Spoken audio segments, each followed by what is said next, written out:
마당이 있는 집 오화 예고를 보니 승재가 주란에게 자신도 엄마와 같은 냄새를 맡았다고 하네요. 전에 주란이 무슨 냄새 나지 않냐고 물었을 때는 재호처럼 아무 냄새도 나지 않는다고 했었잖아요. 그때 승재는 아빠가 무서워서이기도 하지만 엄마를 보호하려고 했던 이유도 있었던 것 같아요. 엄마가 진실을 접하고 충격받을 것과 아빠의 심기를 건드려서 궁지에 몰릴 것을 염려했던 것이죠. 그런데 이제 승재도 엄마에게 진실을 얘기할 준비가 된 것이 아닐까 싶어요. 승재는 9월 22일 누군가로부터 5천만 원을 입금받는데요. 누군지 아직 밝혀지진 않았지만 주란의 집에서 벌어진 일에 대한 진실을 알고 있는 사람이겠죠. 승재는 그 돈으로 엄마와 함께 살 집을 구한 후 아빠로부터 벗어날 준비가 되었다고 생각해서 주란에게 진실을 얘기하지 않을까 싶어요. 승재의 이런 행보는 소설에는 없던 부분이라 드라마에서 중요한 요소로 작용되지 않을까 싶은데요. 특히 주란의 행동에 큰 영향을 미칠 것으로 예상되기에 소설의 결말과 다른 전개로 진행될까 싶기도 하네요. 4화에서는 박재호가 이수민의 시신을 유기했던 일을 회상하는 장면이 있었는데요. 박재호는 19일 밤 마당에 묻었던 수민의 시체를 다시 꺼내 윤범이 선물한 낚시 가방에 담았죠. 그 다음 야산에 유기한 후 낚시 가방은 부모님 댁에 숨겨놨던 것 같아요. 5화 예고를 보니 야산에서 이수민의 시체가 발견되었다는 뉴스가 나오고 재호가 낚시 가방을 불에 태우는 장면이 있더라고요. 또한 이번 화에서 재호는 아버지의 전화를 받는데요.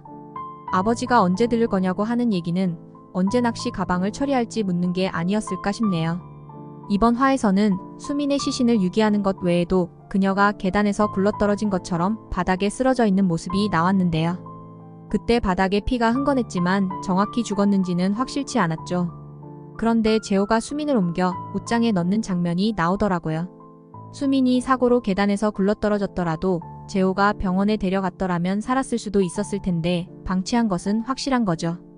그런데 어쩌다가 수민이가 집까지 들어왔던 걸까요? 수민이 재호에게 일부러 접근한 것 같긴 하지만 그렇다고 집까지 데리고 갔다는 것이 좀 의아하네요. 사실 소설에서는 승재와 수민이 원래 아는 사이였고 어쩌다 수민이 죽게 되자 재호가 이를 덮어준 것처럼 나오는데요. 이것도 박재호가 주란에게 설명하는 내용이고 실제 벌어진 일에 대한 묘사는 없었어요. 하지만 소설 속 정황들이 재호보다는 승재가 범인인 것 같은 뉘앙스를 풍기고 있었는데요. 드라마는 아직까지 재호가 범인이다 하는 느낌만 주고 있죠. 승재는 오히려 엄마를 걱정하고 집을 떠나려는 모습을 보여주는 것이 범인과는 거리가 멀어 보이고요. 5화 예고에서는 주란과 상은이 수민의 친구들을 찾아가서 만나는 장면이 나오는데요. 그곳에서 아마도 두 사람은 수민의 죽음을 눈치챘을 것 같아요. 주란은 마당의 시체를 봤기 때문에 수민을 죽인 사람이 재호라는 것을 거의 확신했겠죠. 상은은 재호를 협박해서 큰 돈을 얻어낼 계획을 짤 테고 주란은 가정을 지키는 것과 진실 사이에서 고민할 것으로 보여요. 각자의 목표가 다르기 때문인지 두 사람이 갈등을 겪는 듯한 장면이 있더라고요.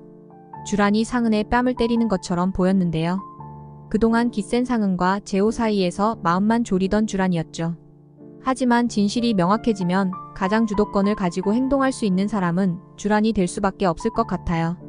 상은과 재호는 둘 다 큰 약점이 있기 때문에 주란의 결정에 따라 입지가 달라질 테고요.